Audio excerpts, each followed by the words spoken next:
আপনার phone tap হচ্ছে না তো নিজেই কিভাবে বুঝবেন?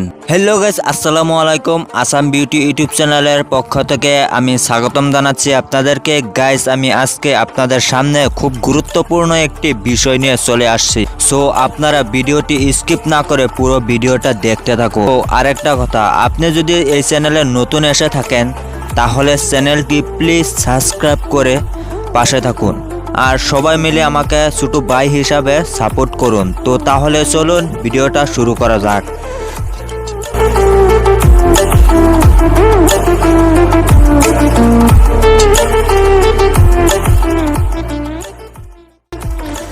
আপনার ফোন ট্যাপ হচ্ছে না তো তাহলে নিজেই কিভাবে বুঝবেন ফোন ট্যাপ? বিষয়টি আজকের দিনে ক্রমে ভয়ঙ্কর হয়ে উঠেছে। ফোন ট্যাপ করে হ্যাকাররা অনেক গুরুত্বপূর্ণ তথ্য চুরি করতে পারে, ফলে ব্যবহারকারী হিসাবে যে কোনো সময় বিপদে পড়তে পারেন আপনিও। কিভাবে বুঝবেন আপনার ফোন ট্যাপ হচ্ছে? কিন্তু আপনি কারো সঙ্গে ফোনে কথা বলছেন, কিন্তু মাঝে মধ্যে সন্দেহজনক শব্দ শুনতে পাচ্ছেন ফোনের অন্য প্রান্ত থেকে। বিষয়টি কখনোই হালকাভাবে নেবেন না। এমন হলে ফোনটা ট্যাপ হওয়ার আশঙ্কা থাকে। মোবাইলের ব্যাটারি ঠিকঠাক কাজ করছিল, কিন্তু হঠাৎ খেয়াল করলেন যতই চার্জ দিন না কেন বেশিক্ষণ চার্জ টিকছে না। তৎক্ষণাৎ বিষয়টি নিয়ে বিশেষজ্ঞদের সঙ্গে কথা বলুন। ফোন বন্ধ করার সময় কোনো সমস্যা হচ্ছে না তো? ফোন বন্ধ করার চেষ্টা করেছেন কিন্তু হচ্ছে না, বিষয়টি বেশ সন্দেহজনক। এরকম হলে সাবধান থাকুন, আপনার ফোন হ্যাক করতে পারে।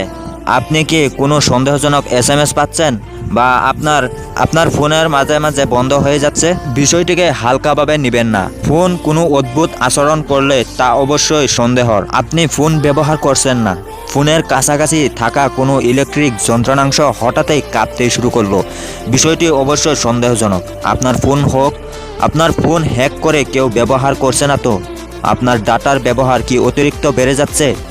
ইন্টারনেট সার্ফ কম করেও আটকাতে পারছেন না কোনোভাবেই? এরকম হলে সতর্ক হন। প্রয়োজনীয় সার্ভিস প্রোভাইডারের সঙ্গে যোগাযোগ করুন। আর অবশ্যই নজর রাখুন ফোনের বিলের দিকে। সন্দেহজনক বিল দেখলে সার্ভিস প্রোভাইডারের সঙ্গে যোগাযোগ করুন এবং সতর্ক থাকুন। আপনার ফোনের যতগুলি গোপনীয় তথ্য আছে সেই তথ্যগুলি কারোর সাথে শেয়ার করতে যাবেন না, তাহলে কিন্তু আপনার ফোন ট্যাপ করে কেউ গুরুত্বপূর্ণ তথ্য হাতিয়ে নিয়ে যাবে, আপনি টেরও পাবেন না। আপনার ফোন ট্যাপ করে আপনার গুরুত্বপূর্ণ বস্তুগুলি নেওয়ার পর ব্যবহারকারী হিসাবে যে কোনো সময়ে আপনাকে বিপদে ফেলে দিতে পারে।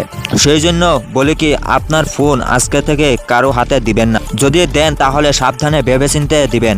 আর মোবাইলের যতগুলি গোপনীয় তথ্য আছে সব তথ্যগুলি আপনি গোপনীয় হিসাবে রাখবেন, কারোর সাথে শেয়ার করতে যাবেন না, না হলে কিন্তু বিপদে পড়তে পারেন। তো গাইস, এ হলো আজকের ভিডিও। তো ভিডিওটি কেমন হয়েছে কমেন্টে বলবেন। আর দেখা হচ্ছে নেক্সট ভিডিওতে। তো ততক্ষণ আমার সাথেই থাকুন। ধন্যবাদ।